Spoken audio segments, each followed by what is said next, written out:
انا للہ و انا الیہ راجعون۔ جانشین شیخ القرآن حضرت مولانا اشرف علی کی رحلت پر ان کے لواحقین، پسماندگان اور دارالعلوم تعلیم القرآن کے طلباء و اساتذہ اور ذمہ داران سے اظہار تعزیت کرتا ہوں۔ ان کی رحلت ناقابل تلافی نقصان ہے۔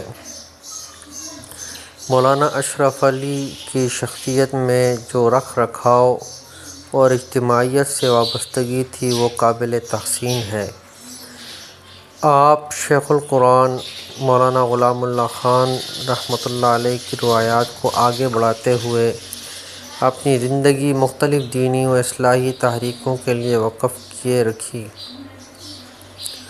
اور ہر خیر کے کام میں پیش رہتے تھے۔ ملک بھر کی مساجد کے ائمہ اور خطباء اور دینی مدارس کے ذمہ داران سے اپیل کرتا ہوں کہ وہ مولانا اشرف علی رحمۃ اللہ علیہ کی درجات کی بلندی کے لیے خصوصی دعاؤں کا اہتمام فرمائیں۔ حضرت کا جنازہ 24 اپریل 2026 کو جمعے کی نماز کے بعد 3 بجے لیاقت باغ میں ادا کی جائے گی۔ تمام حضرات جنازے میں شرکت فرمائیں۔